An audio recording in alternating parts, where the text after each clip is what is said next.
Welcome you all to my channel.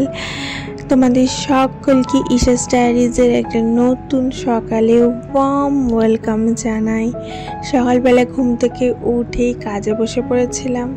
তখনও husband, বর, মেয়ে কেউ ওঠেনি। তখন আমি ভাবলাম একটু এই সময় কাজটা সেরে নেওয়া যাক। তো আমার যেগুলো প্রফেশনাল কাজ থাকে সেগুলো ওই সময় করে নিয়েছিলাম, তার জন্য ল্যাপটপটা খোলা রয়েছে। অ্যান্ড দেন তারপরে ওরা সবাই উঠে যাওয়ার পর আমি ফার্স্ট বিছানাটা পরিষ্কার করে নিলাম। আজকে আমার বেড কভারটা চেঞ্জ করব। অ্যাকচুয়ালি আজকে একটু স্পেশাল ডে, আজকে আমাদের বাইরে যাওয়ার প্ল্যান হয়েছে।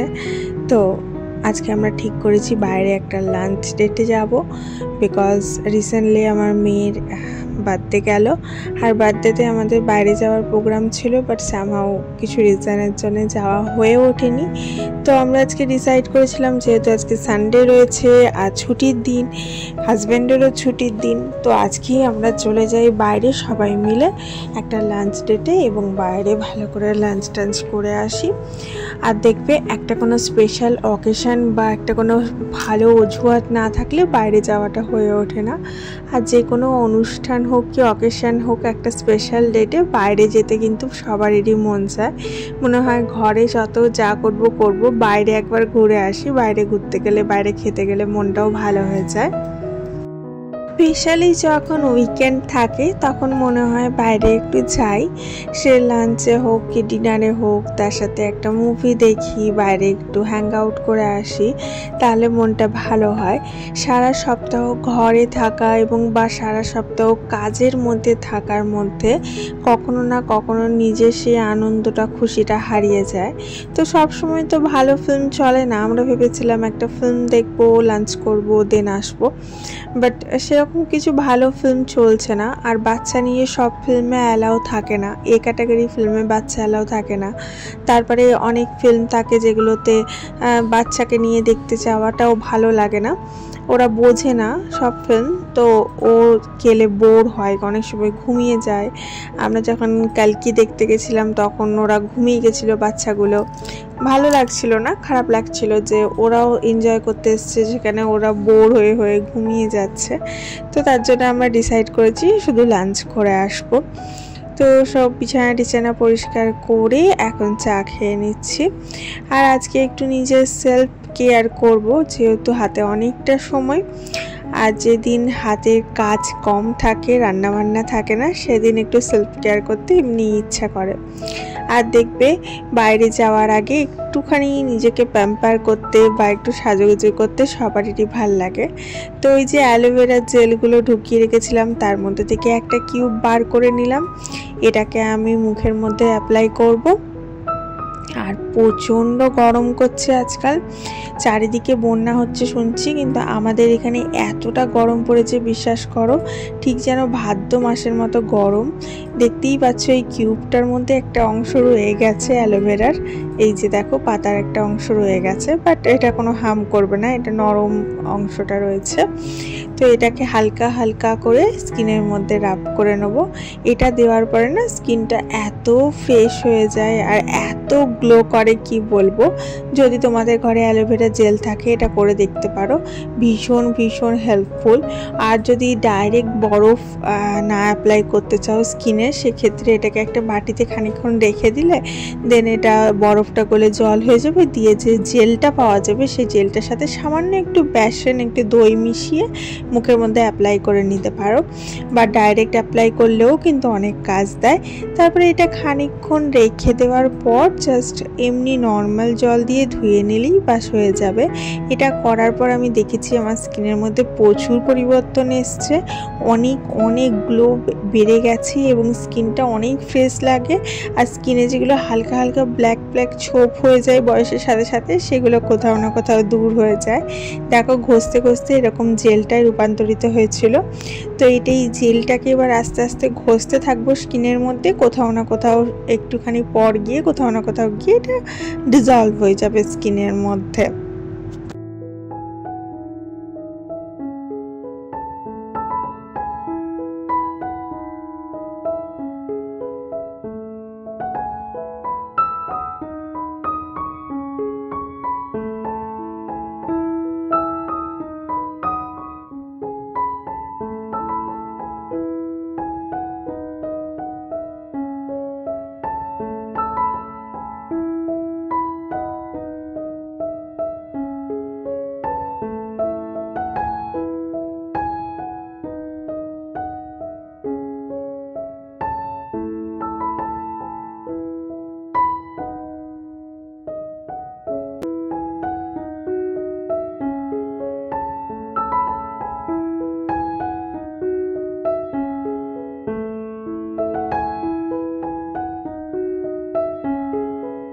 সাগর থেকে এক বিন্দু করে জল নিলেও সাগর শেষ হয়ে যায়।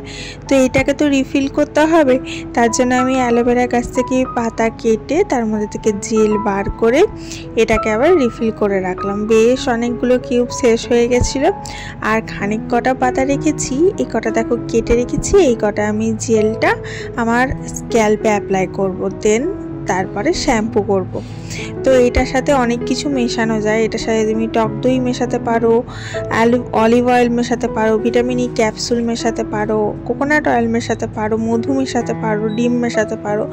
এত কিছু মিশিয়েও অ্যাপ্লাই করা যায়, কিন্তু আজকে আমার কাছে আর কোনো হেয়ার প্যাক বানাবার সময় ছিল না, তো আমি ডাইরেক্ট অ্যাপ্লাই করে নিয়েছিলাম স্ক্যাল্পে। এটা ভীষণ চুলটাকে স্মুথ করে, চুলটাকে সিল্কি করে, হেয়ার গ্রোথে সাহায্য করে। অ্যালোভেরা তো প্রচুর গুণ, তোমরা আজকাল সবাই জানো বাবা রামদেবের কৃপায়। এক সময় তো অ্যালোভেরা যে একটা গাছ, অ্যালোভেরার যে একটা কত গুণ বা অ্যালোভেরার যে এত দাম, সেগুলো কিছুই ছিল না যতদিন না বাবা রামদেব এসে এইগুলোর প্রচার করে। তারপরে হঠাৎ করে অ্যালোভেরা গাছের ডিমান্ড প্রচুর পরিমাণে বেড়ে যায়। যাই হোক, আমি স্ক্যাল্পে এটাকে অ্যাপ্লাই করে নিচ্ছি। তারপরে কিছু হাতের কাজ ছাড়বো, দেন 30 to 40 মিনিটস পর গিয়ে হেয়ার ওয়াশ করে দেবো। তো আমার যে সাবস্ক্রাইবার আমাকে এই বুদ্ধিটা দিয়েছিল যে হেয়ারে অ্যাপ্লাই করার জন্যে বা কিউব করে রেখে দিয়ে তারপরে আবার সেটা ইউজ করার জন্যে, মানে আইস কিউব করে রেখে দিয়ে সেটা ইউজ করার জন্যে, তাকে অসংখ্য ধন্যবাদ। কারণ তার এই সাজেশনটা আমার প্রচুর কাজে লেগেছে। সত্যি আমার মাথা থেকে এটা বেরোয়নি, তবে তার কথায় আমি এটা করে কিন্তু অনেক উপকার পেয়েছি।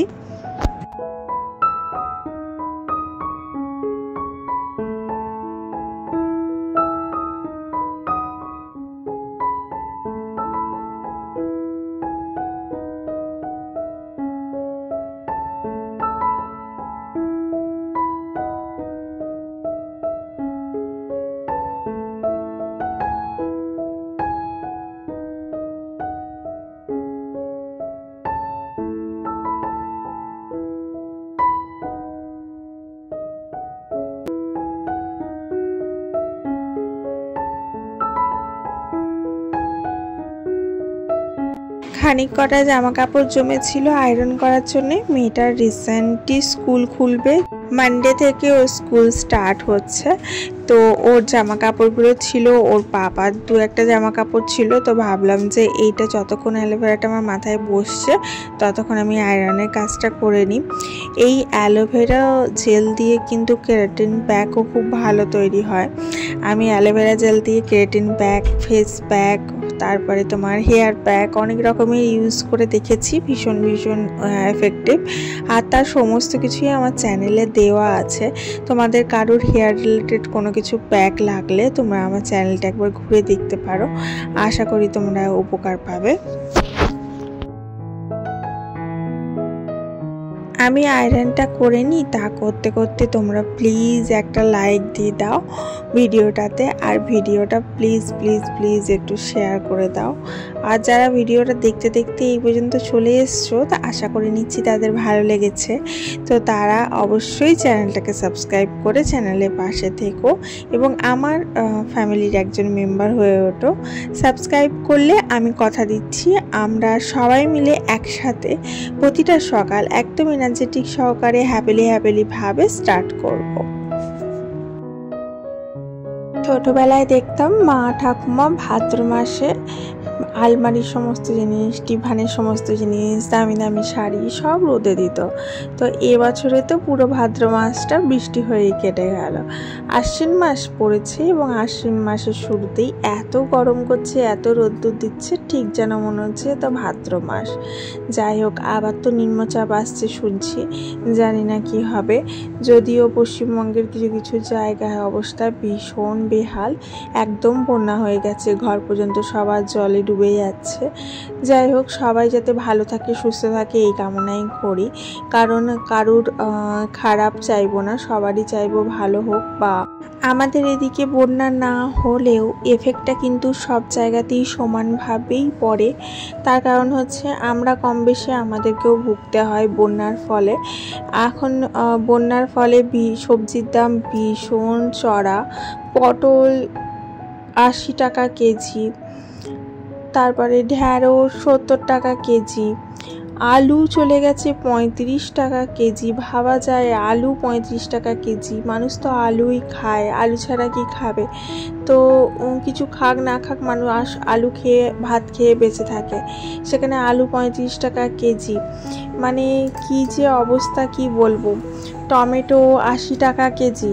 এখন তো আবার চারিদিকে টমেটো খেতে বারণ করছে, টমেটো সাপে নাকি টমেটো খাচ্ছে, এরকম প্রচুর জিনিস ভাইরাল হয়েছে।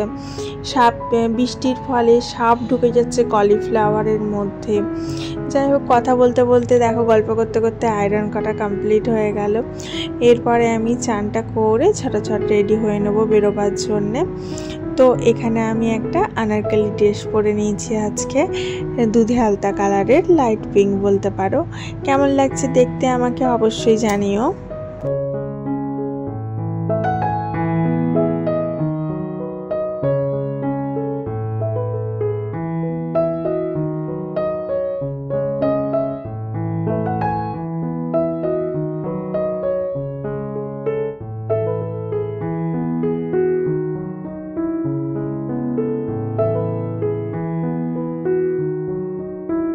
পুরো ফাইনাল সাজ আমার কমপ্লিট। আমি খুব বেশি টাচ আপ দিই না, হালকা লাইট করে একটু ফাউন্ডেশন লাগিয়েছি, একটুখানি কাজল লাগিয়েছি, লিপস্টিক লাগিয়েছি, আর কানেরটা চেঞ্জ করেছি, দ্যাটস ইট।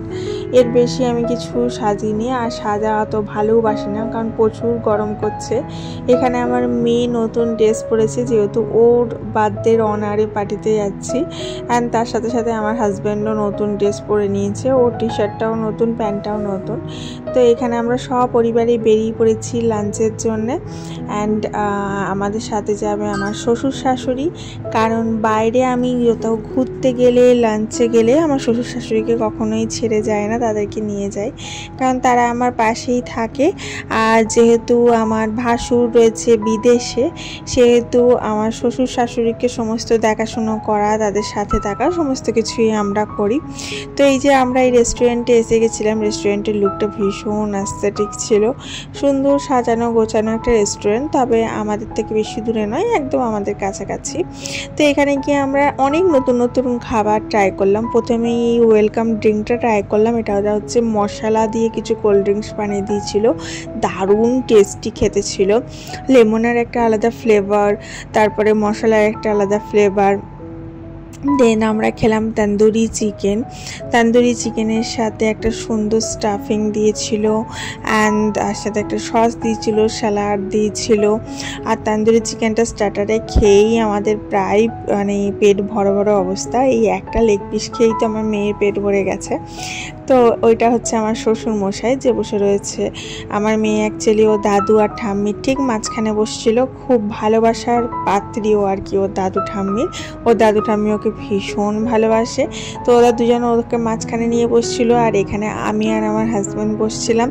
তো আমি যেহেতু মেয়েকে বা শ্বশুর শাশুড়িকে নিয়ে গেলে আমার শ্বশুর শাশুড়ি আমার সাথে যায়, তখন আমার শ্বশুর শাশুড়িই আমার মেয়েকে দেখে, আমাকে আর দেখতে হয় না। আমরা নিজের মতো করে সুন্দর করে গুছিয়ে ভিডিওটা শ্যুট করতে পারি।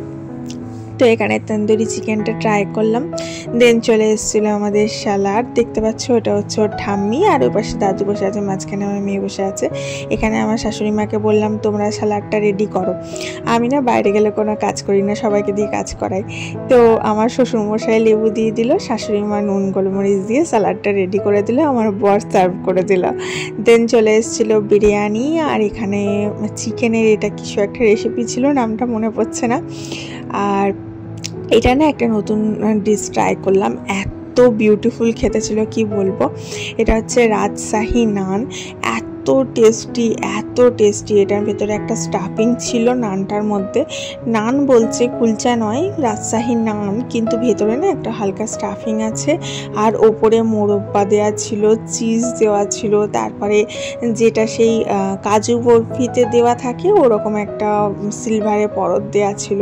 এটা এত টেস্টি খেতে লেগেছে, আমার কি বলবো। এটা খেয়ে আমি জাস্ট বিরিয়ানিটা খাবো না, মানে আমি বিরিয়ানি খাইনি, আমি জাস্ট একটু রাইসটা টেস্ট করলাম, দেন আমার হাজব্যান্ডকে দিয়ে দিলাম। আমার খুব একটা বিরিয়ানি খেতে আজকে ভালো লাগলো না।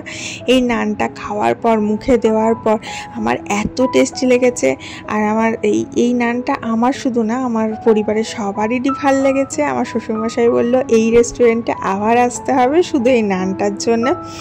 আর তার সাথে এই যে চিকেনটা নিয়েছিলাম, চিকেনটাও ভালো ছিল, টেস্টি ছিল খেতে, বাট অ্যাজ ইউজুয়াল সব রেস্টুরেন্টেই যেমন হয় আর কি, নতুনত্ব কিছু নয়। তবে এই নানটা দুর্ধর্ষ ছিল। আমি এত জায়গায়, এত রেস্টুরেন্টে খেয়েছি, এত রকমের নান কুলচা ট্রাই করেছি, বাট এই নানটার মতো নান আমি কিন্তু কোনো দিন খাইনি। এটা আমার লাইফে ফার্স্ট টাইম আমি এরকম নান খেলাম। তো তোমরা যদি কোনো রেস্টুরেন্টে খাও তো এটা ট্রাই করতে পারো। রাজশাহী নান বলছে, দারুণ সুন্দর টেস্ট ছিল। আমি বলেছি আমি আর একদিন খাবো, আমি আর রেস্টুরেন্টে আসবো না, তুমি ঘরে নিয়ে আসবে, দেন খাবো। দেন লাস্টে আমরা আবার একটু মশলা কোল্ড ড্রিঙ্কস খেলাম, কারণ এই কোল্ড ড্রিঙ্কসটা আমার এত ভালো লেগেছে, বিশ্বাস করো। লেবু আর মশলার একটা অসাধারণ ফ্লেভার। আমার মেয়ে বললো আবার খাবো, ওর জন্য আর একটা অর্ডার করা হয়েছিল। অ্যান্ড ওই মশলা কোল্ড ড্রিঙ্কসটা খেয়ে আমাদের আজকের মতো লাঞ্চটা কমপ্লিট করলাম। আর এই কোল্ড ড্রিঙ্কসটা এত ভালো লাগছিল না, মনে হচ্ছিল আরও এক গ্লাস খাই, এত ভালো করেছিল। তো এখানে মেয়ের জন্য চলে এসছে, ও শুরুতেই একবার খেয়েছে, আবার এন্ডে আর একবার খাচ্ছে। তো আমি বললাম তো ঠান্ডা লেগে যাবে, খাস না, আমার থেকে ট্রাই কর। তো বললো না আমি একটা গোটা খাবো। আর ওর দাদুটা, আমি বললাম ওকে ভীষণ ভালোবাসে, ওর জন্য অর্ডার করে দিয়েছিল। তো চলো আজকে বিদায় নিচ্ছি।